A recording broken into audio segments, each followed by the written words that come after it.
3,000 years ago, there was a human, just like you and me, who lived near a city surrounded by mountains. The human was studying to become a medicine man, to learn the knowledge of his ancestors, but he didn't completely agree with everything he was learning. In his heart, he felt there must be something more.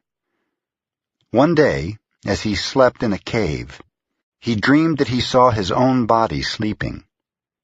He came out of the cave on the night of a new moon.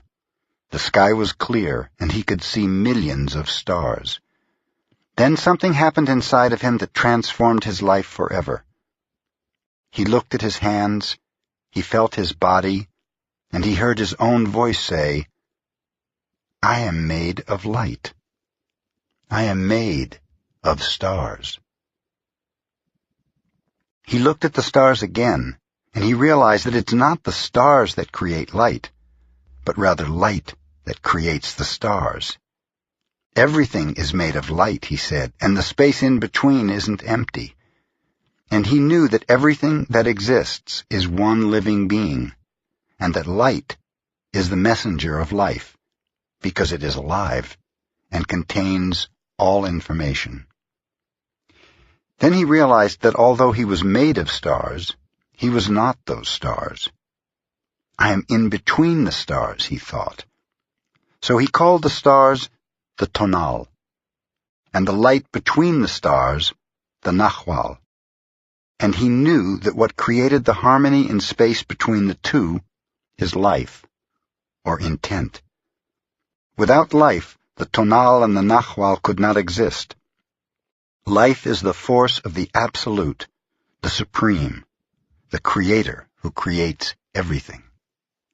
This is what he discovered. Everything in existence is a manifestation of the one living being we call God. Everything is God. And he came to the conclusion that human perception is merely light perceiving light. He also saw that matter is a mirror. Everything is a mirror that reflects light and creates images of that light. And the world of illusion, the dream, is just like smoke, which doesn't allow us to see what we really are. The real us is pure love, pure light, he said.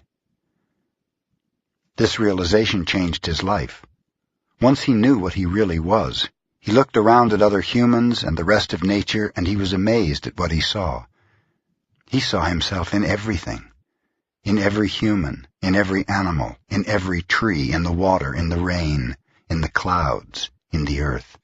And he saw that life mixed the tonal and the nahual in different ways to create billions of manifestations of life. In those few moments, he comprehended everything. He was very excited, and his heart was filled with peace. He could hardly wait to tell his people what he had discovered. But there were no words to explain it. He tried to tell the others, but they could not understand. They could see that he had changed, that something beautiful was radiating from his eyes and his voice. They noticed that he no longer had judgment about anything or anyone. He was no longer like anyone else. He could understand everyone very well, but no one could understand him. They believed that he was an incarnation of God, and he smiled when he heard this, and he said, "It is true, I am God, but you are also God. We're the same, you and I. We are images of light. We are God." But still the people didn't understand him. He had discovered that he was a mirror for the rest of the people, a mirror in which he could see himself. Everyone is a mirror, he said. He saw himself in everyone, but nobody saw him as themselves, and he realized that everyone was dreaming, but without awareness, without knowing what they really are. They couldn't see him as themselves because there was a wall of fog or smoke between the mirrors, and that wall of fog was made by the interpretation of images of light, the dream of humans. Then he knew that he would soon forget all that he had learned.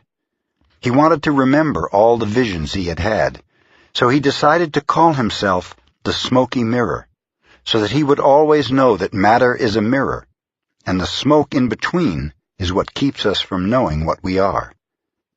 He said, "I am the smoky mirror because I am looking at myself and all of you. But we don't recognize each other because of the smoke in between us. That smoke is the dream, and the mirror is you, the dreamer."